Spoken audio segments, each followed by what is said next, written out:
Με αφορμή μια κοινή τους φωτογραφία που δείχνει πως είναι ζευγάρι παρά την αρνησή τους να το παραδεχτούν.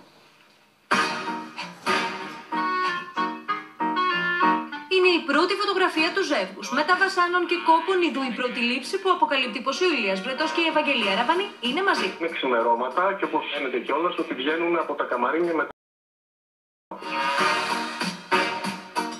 Στις φωτογραφίες της Real Life βλέπετε την Ευαγγελία Ραβανή να προχωρά μπροστά, γυρνώντας επιδεικτικά το κεφάλι της από την άλλη πλευρά.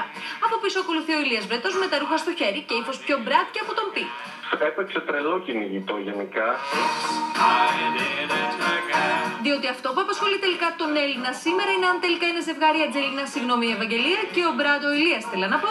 Αυτό το κρυφτό εξόργησε τον Γιώργο Λιάγκα. Η Ευαγγελία κάνει το πρόσωπο έτσι για να μην τη δει και τα λοιπά. Γιατί κρύβονται τώρα? Άκου, θα σου πω γιατί. Γιατί δεν είναι.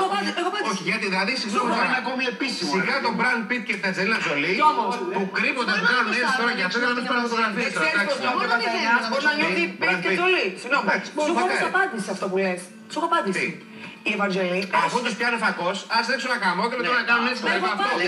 Εγώ λέω, ρε παιδί μου, ρε παιδί μου, εντάξει, τα παιδιά θέλουν να το πούνε δικαίωμα. Και ο Άκης εδώ με την Ντέμι δεν θέλουν να το πούνε τόσο καιρό.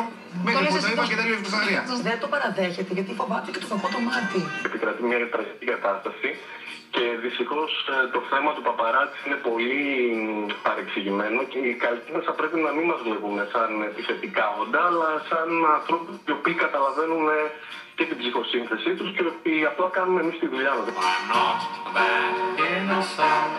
Πάντως, για όσους έχουν απορία και καίγονται να μάθουν, η Ευαγγελία Ραβανή όχι μόνο πέρασε το τριήμερο της καθαράς Δευτέρας μαζί με τον Ηλία Βρετό, αλλά την πήγε και για σπά για να είναι φρέσκια το βράδυ, όπως βλέπετε στις φωτογραφίες. Όπως βλέπετε, οι φωτογραφίες που είναι μέσα από το μαγαζί δεν έχει καταλάβει απολύτως τίποτα η Ευαγγελία την ώρα που την έβγαζε φωτογραφίες. Όταν περίμενα απ' έξω, γιατί κάποια στιγμή η Ευαγγελία έφυγε από το τραπέζι που καθόταν και χάθηκε μέσα στο μαγαζί. Ειδοποιήσω ότι πήγε στα καμαρίνια.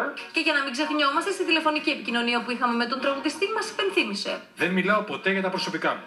Σύμφωνα με το δημοσίευμα, την επόμενη μέρα ταξίδεψαν μέχρι το Βόλο για να περάσουν εκεί την καθαρά Δευτέρα.